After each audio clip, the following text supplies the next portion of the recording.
Assalamu alaikum, bonjour et bienvenue à tous. Comme vous le savez, aujourd'hui, il y a une immense attente messianique, que ce soit dans la communauté juive ou encore dans la communauté chrétienne.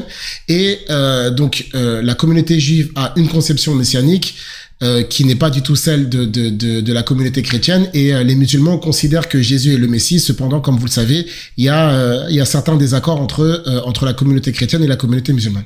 Dans cette vidéo, Inch'Allah, on va tenter d'apporter des éléments de réponse donc à la communauté juive pour prouver que Jésus, que la paix divine soit sur lui, répond à de nombreux critères messianiques d'après leur communauté, d'après leurs sages, leurs savants, leurs rabbins, etc.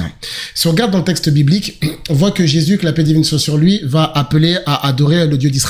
Dans le texte, par exemple, de Matthieu, chapitre 4, verset numéro 10, Jésus dira arrière Satan, car il est écrit, c'est le Seigneur que tu adoreras et c'est à lui que tu rendras le culte. Donc il fait référence au texte de la Torah dans le texte de Deutéronome chapitre 6 verset numéro 13.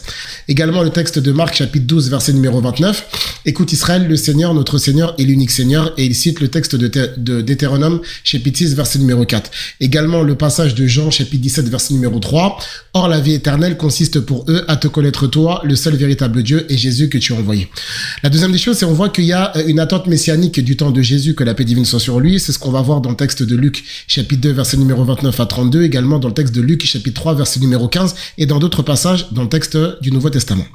Ce qui va se passer, c'est que Jésus, que la paix divine soit sur lui, va se présenter comme étant le Messie. Dans le texte de Jean chapitre numéro 4 par exemple, verset numéro 25, également dans le texte de Jean chapitre numéro 8. Jésus, que la paix divine soit sur lui, déclare avoir été envoyé pour son peuple, c'est-à-dire les enfants d'Israël. Dans le passage de Matthieu chapitre 15 verset numéro 24, je n'ai été envoyé que pour les brebis perdues de la maison d'Israël.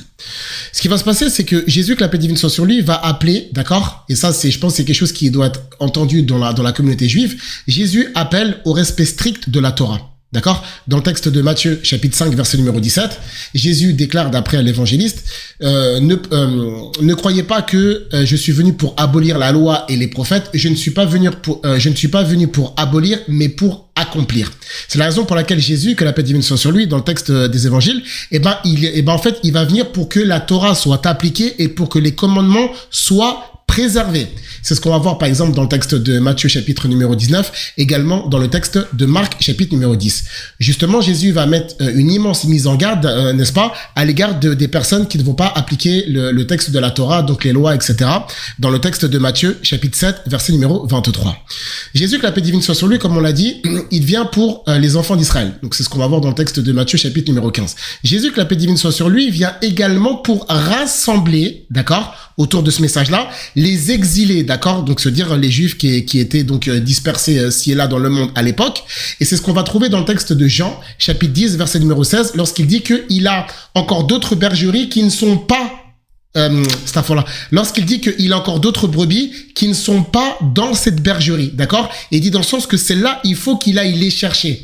Jésus ici fait référence aux juifs qui sont dispersés. D'accord? Parce que voilà, tout comme vous le savez, historiquement, les enfants d'Israël ont été exilés, dispersés à travers le monde, etc. Tout ça. Et donc Jésus, n'est-ce pas? Il voulait justement que ces gens-là puissent entendre le message de l'évangile, y croire, n'est-ce pas? Et donc rejoindre la communauté autour de la vérité. Et ça, c'est des choses justement qu'on va voir par exemple dans le texte de Matthieu, chapitre 24, verset numéro 14, par exemple, lorsque Jésus dit que cette bonne nouvelle sera donc prêchée à toutes les nations, notamment le texte de Matthieu, chapitre 26, verset numéro 13. Et Jésus, que la paix divine soit sur lui, va envoyer ses apôtres à aller prêcher la parole de l'évangile aux Juifs, d'accord, qui sont exilés partout dans le monde, d'après le texte de Matthieu, chapitre 28, verset numéro 19. Je sais qu'il y a des chrétiens qui peuvent apporter des objections, mais c'est pas le sujet de la vidéo. Il y a encore un point qui est très important, c'est le rétablissement du royaume d'Israël. Très rapidement, du temps de Jésus, que la paix divine soit sur lui, les enfants d'Israël sont sous la domination et l'occupation romaine. Donc le peuple attend un sauveur, attend donc un guide religieux et politique pour justement évincer, sortir les Romains justement de leur terre, revenir justement, donc on va dire à la gloire d'antan, la gloire promise dans les temps passés, qui puissent donc récupérer leur terre, adorer comme il se doit, pouvoir adorer dans le temple, etc. Et donc chasser les occupants qui au passage étaient polythéistes, pour la petite histoire. Ce qui va se passer, c'est que Jésus, que la paix divine soit sur lui, il vient justement pour que les enfants d'Israël, et c'est là où il y a un immense problème, c'est que aujourd'hui les Juifs ils disent que Jésus, en gros, il a en fait failli à sa mission parce que regardez, le temple a été détruit, les enfants d'Israël justement sont restés, on va dire, captifs, d'accord, mais on se comprend, et donc la terre a continué d'être occupée, le temple a été détruit, le peuple a été exilé, donc Jésus a failli à sa mission. Attention, Jésus ne faillit pas à sa mission. Ce qu'il faut savoir, c'est que l'incrédulité, le rejet d'une partie du peuple d'Israël va entraîner la chute de ce dernier. C'est-à-dire que le peuple d'Israël va sombrer, chuter, tomber de par son rejet du Messie. En suivant le Messie, en croyant en lui, en le soutenant, en le suivant, il est fort à penser qu'Allah subhanahu wa ta'ala leur aurait donné, leur aurait donné le soutien, la gloire, la victoire, la suprématie, etc. Et c'est tout ça.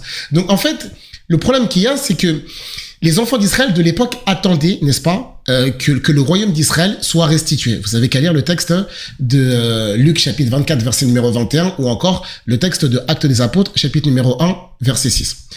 Mais le fait d'avoir rejeté le Messie, c'est ça justement qui va entraîner la chute du peuple d'Israël et notamment la destruction du temple.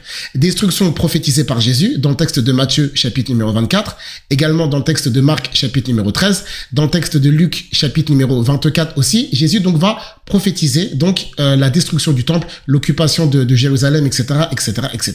Par rapport au temple, Jésus, que la paix divine soit sur lui, a enseigné au temple. C'est ce qu'on va voir dans le texte de, par exemple, dans le texte de Jean chapitre 18 verset numéro 20, lorsqu'il va donc récapituler un petit peu son prêche. Donc Jésus, que la paix divine soit sur lui, donc a donné une immense importance au temple. Et justement, il y a même donc l'épisode qu'on appelle la purification du temple de Jérusalem.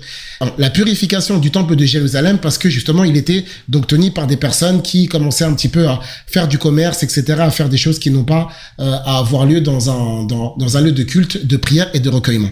Ça, c'est des épisodes qu'on va voir dans le texte de Matthieu chapitre numéro 21, dans le texte de Marc chapitre numéro 11, des textes de Jean chapitre numéro 2. C'est-à-dire Jésus, que la paix divine soit sur lui, il a donné une grande importance au temple. D'accord? Cette purification, justement, c'est pour que le temple reste un lieu de culte et d'adoration. Donc, par rapport à ça, Jésus, Jésus, il répond aux critères. D'accord? Se dire que Jésus, il a fait ce qu'il fallait, mais le refus, le rejet des enfants d'Israël, c'est ça qui fait que la victoire ne tombe pas. Donc le problème, c'est pas Jésus, c'est les gens qui n'ont pas cru en lui. Alors pourquoi est-ce qu'ils n'ont pas cru en lui? Il y a plusieurs raisons, Inch'Allah, on le détaillera dans d'autres vidéos, Inch'Allah. Il y a des gens donc qui étaient sceptiques parmi la foule, il y avait des gens qui avaient peur de le suivre, il y a des gens qui étaient gênés par l'aura charismatique, cette espèce de soutien populaire dont il disposait à l'époque. Il y a des gens qui ont été dérangés par rapport à ça, des gens qui craignaient l'insurrection du peuple, des gens qui voyaient potentiellement Jésus comme un ennemi éventuel parce que Jésus leur disait la vérité en face et que justement il était là pour guider les gens par la permission d'Allah vers la vérité, éclaircir les zones d'ombre, dire aux gens la vérité et justement fustiger les gens justement qui profitaient de leur place, de leur siège, de leur trône, etc. Tout ça, c'est notamment des choses qu'on peut lire dans le texte de Matthieu chapitre numéro 6 ou encore dans le texte de Matthieu chapitre numéro 23. Donc en fait, en réalité, je m'arrête ici, Inch'Allah. Le grand problème qu'il y a eu à l'époque, c'est pas Jésus. Jésus a fait les choses comme il le fallait. Il y a deux problèmes. Un, le refus des enfants d'Israël et plus tard, justement, l'exagération, d'accord, la surinterprétation de la communauté chrétienne qui a fait de Jésus, que la paix divine soit sur lui, qui est un prophète messager, le Messie pour les enfants d'Israël. Les chrétiens l'ont surconsidéré, surestimé et en ont fait de lui une divinité. Avec toutes, n'est-ce pas, les innovations religieuses qui vont en découler avec le temps, qui peuvent être des freins pour la communauté juive, justement, quant à cette figure messianique. Mais le problème ne vient pas de Jésus, le problème n'émane pas du Messie, le problème va émaner dans un premier temps des enfants d'Israël, notamment ces autorités qui vont le considérer comme un paria et qui vont donc tout faire pour le faire condamner et se débarrasser de lui, pour les autorités, d'autres personnes qui ne vont pas croire en lui, et ensuite l'exagération justement de la communauté chrétienne qui va venir derrière. Inch'Allah, on essaiera avec la permission d'Allah de proposer d'autres vidéos par rapport à ce sujet-là, en espérant que c'est quelque chose qui vous aura été utile, profitable et bénéfique. On se donne rendez-vous, Inch'Allah, pour la prochaine vidéo. Barakallahu fikum. Wassalamu alaikum.